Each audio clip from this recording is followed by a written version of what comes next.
Hey, what's up, YouTube? This is Whiskey Hotel, and you're looking at a kill confirmed gameplay on Piazza, and it's kind of a weird game. I was using the MP9s because I was trying to get maximum proficiency to get the easy 10,000 XP, and then I switched later, but hopefully you'd rather hear me talk about kindness, and this all comes from a drunken talk between me and my buddy Greg. Like, every week we go play pool.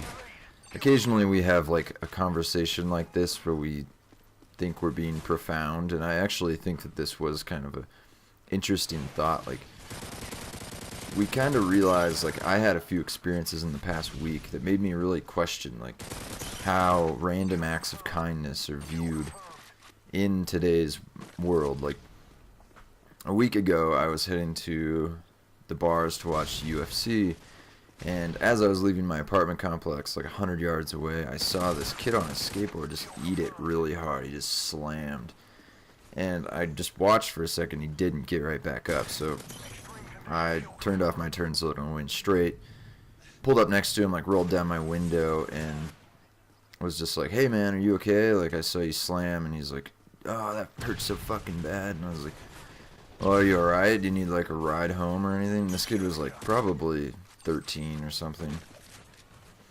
And at the time, like, I felt totally good about that. Like, I was like, oh, you know, if that kid was hurt, I would have been there to like give him a ride home or even to the hospital if it was really bad. But he definitely would have been better off with me being there rather than not seeing that and not changing my route to see if he's alright. But then I thought, like, if I did give him a ride home, and I pulled up, and his parents saw him get out of a car that he, like, had never seen, and with a guy that they had no idea what their relationship with was, they might be really upset with him, and, like, not knowing the full extent of what had happened, they might actually be really mad that he got in a car with a stranger.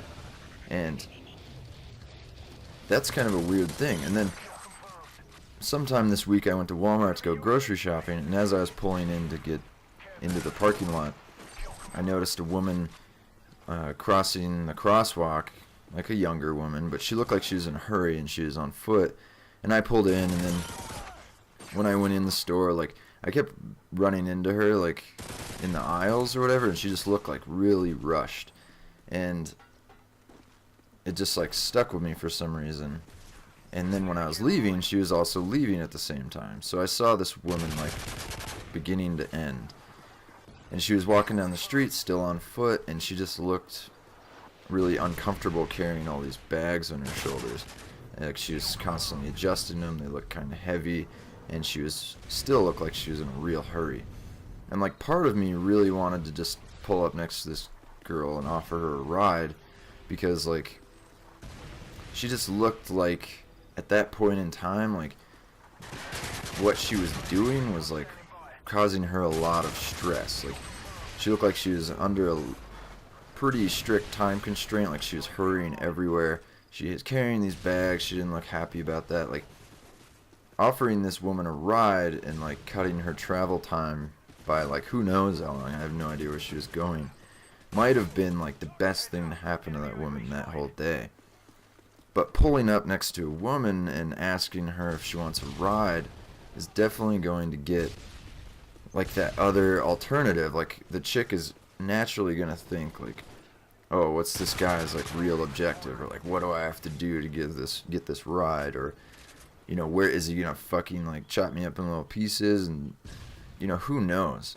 And I guess my point is that that's really sad, that like random acts of kindness always come with a risk that someone's going to think you're trying to like rape and murder them, or like kidnap their kid, and it's disappearing from the modern world, like these random acts of kindness. Like, you can't just do that anymore, and that's really sad to me. Like, because I have these impulses to help these people, but I know that even offering to do so comes with a grain of salt, and they don't look at it the same way as even they did like 20 years ago. I've talked to a lot of guys that grew up in like the 70s, and it was like a totally different world. Like, hitchhiking today is like one of the most insane things you can do. Like, if you hitchhike, it's considered that you're taking a real risk. Like, if you pick up a hitchhiker, it's considered that you're taking even more of a risk. Like, you don't know these people. They could be crazy. They could kill you. They could steal your car. All that stuff. Or if you're the hitchhiker, those people could pick you up, kill you, you know, whatever. But in the 70s, like, I've talked to so many people that, like, hitchhiking was like a valid form of travel. Like, if they wanted to go to the next state or go to Vegas, they would just start walking on the highway, and it was like a given that somebody would eventually pick them up. Like, that was the world that they were living in. And like I said, I just think that's really sad that we've gotten to a point in this, like, supposedly modern society that we don't trust each other enough anymore to even accept genuine acts of kindness.